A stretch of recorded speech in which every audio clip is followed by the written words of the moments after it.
By the time I was in the 3rd grade, my teeth were a disaster. I had sucked my thumbs since shortly after busting out of my mother's womb, so by the dawn of my tween years, I had a serious overbite, a shallow palate, and heaps of crooked teeth. My mom and orthodontist were in cahoots. They wanted immediate and aggressive action. First, since I had a tongue thrust, I received a, wait for it, tongue thrust corrector. A couple of metal spikes were put into a device that was then lodged into my upper palate. Its purpose? To cut my tongue each time it came forward and teach it to stay in the back of my mouth. Second, we had to treat my overbite. In my upper palate, another device was implanted to realign my jaw. It had a spot for a key, and a couple of times a day I would turn this key to bring my jaw back into its proper place. Third, I got braces, because what kid has ever gone to the orthodontist and not been told she needs braces? Also, I feel it is important for you to know, I thought it would be really cool to match the rubber bands on my braces with my glasses. So for a couple of years between my eyes and mouth, I was rocking a lot of turquoise. And last, but most certainly not least, I was gifted with headgear.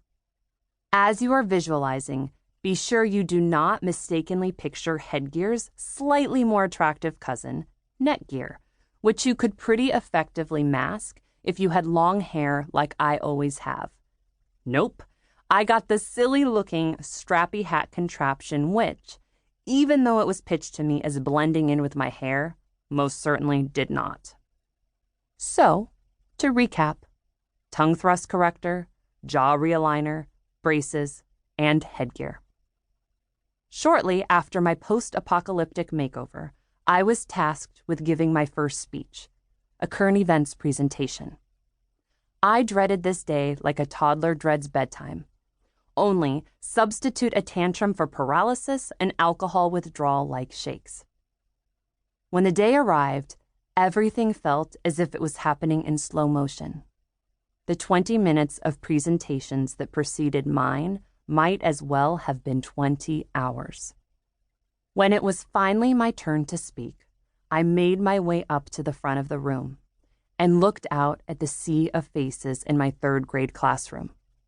I took a deep breath, opened my mouth to start, and nothing came out through my metal accoutrement. Okay, that's not entirely true. A nice visible driblet of drool did. I closed my eyes. I took another deep breath. And as I attempted to begin again, I realized that my classmates were now rocking in their seats, shaking, really, as they tried to suppress their mounting laughter. At me. By this point, my heart was beating so loudly, I am pretty sure it was heard a zip code or 2 or 20 away. I could feel the sweat running down my arms and my knees knocking together. And meanwhile, my words were still utterly trapped. Finally, I got something out, despite my quaky voice, and waded through the rest of the speech I had prepared. Now all my classmates were audibly laughing. My tears were flowing, definitely with more ease than my words had, and I vowed that I would never put myself in a position where I could feel humiliated like that again. Sadly, that didn't work out, but not from a lack of effort. I didn't make a conscious decision that day to start disappearing, to rarely raise my voice for fear of shaking up the status quo, to overplease and behind the scenes seek to overperform. What I know with absolute certainty, however, is that as a result of that first brutal speech, I created a story for myself that I was a lousy public speaker. For too many years, whenever I had to get up to talk in front of a group of people, heck, many times when I was merely answering a question, I suffered from heart palpitations, body sweats, and self-talk so nasty, it would have made Amy Schumer blush. And of course, as stories are known to do, mine created my reality. Without fail, when I opened my mouth to speak, a part of me would time travel back to that first speech. My voice would quaver, My body would shake. I would feel myself turning red, and often I would cry. And each time this happened, I wrote and later archived another chapter in my running narrative about my lousy communication abilities.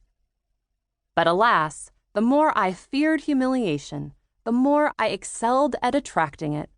From accidentally peeing on stage during a dance recital to falling and breaking my arm in the middle of a school carnival, most days I felt like I was competing against myself for the most embarrassing moment award. And I kept on winning.